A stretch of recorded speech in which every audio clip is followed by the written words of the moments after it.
चलो अब हम देखेंगे द्विपद प्रमेय।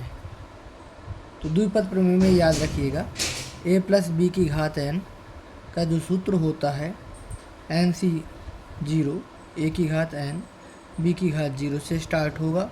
आर का मान बढ़ता हुआ चला जाएगा, ए का मान घटता हुआ चला, मतलब ए की घात क्या होती जाएगी, घटती हुई चली जाएगी, और बी की घात बढ़ती हुई चली जाएगी। तो एन सी 2 क्या हो जाएगा, ए की घात n-2, बी की घात 2। ओके, एन सी 3 का मान देखें यदि हम, एन सी 3 ए की घात n-3, बी की घात 3, एन सी 4 ए की घात n-4, बी की घात 4, एन सी 5 ए की घात n-5, बी की घात 5। इस तरीके से हम बढ़ते हुए चले जाएंगे। यह है द्विपद प्रमेय। बी की घात को बढ़ाते हुए चला जाना है, ए की घात को घटाते हुए चला जाना है, आर के मान को बढ़ाते हुए चला जाना है। ये कहाँ तक जाएंगे, एन पदों तक जाएंगे यदि, क्योंकि एन घात है ना, तो एन तक जाना है हमें। तो एन सी एन, ए की घात n-n हो जाएगा, और बी की घात n। ये है a प्लस बी की घात n का फॉर्मूला। यदि हम बात करें माइनस की, तो a माइनस बी की घात n क्या लिखेंगे, वही हो जाएगा।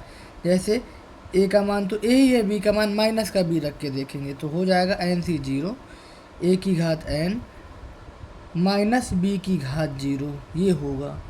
ओके, मैं अभी हल करके बताऊंगा आपको। प्लस वही लिख रहा हूँ मैं, वही लिख रहा हूँ, एन सी 0 था ये, एन सी 1 ए की घात n-1 और माइनस बी की घात 1, समझना ज़रा।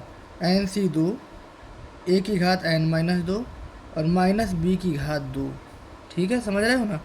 एन सी 3 ए की घात 3, n-3 और माइनस बी की घात 3।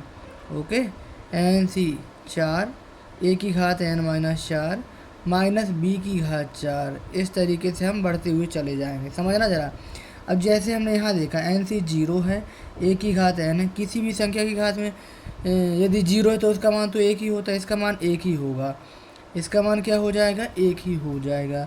आप चाहो तो मैं इसको b की घात 0 भी लिख सकता हूँ, लेकिन हटा दिया, इसका मान एक ही होता है। ओके, आगे चलें। b की घात 1 है, माइनस लगा हुआ तो माइनस का प्लस से गुणा करें, क्या हो जाएगा, माइनस।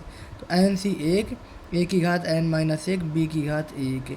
ओके, b की 2 बार गुणा करेंगे b का, तो माइनस माइनस क्या हो जाएगा, प्लस हो जाएगा। तो हो जाएगा एन सी 2 ए की घात n-2 बी की घात 2।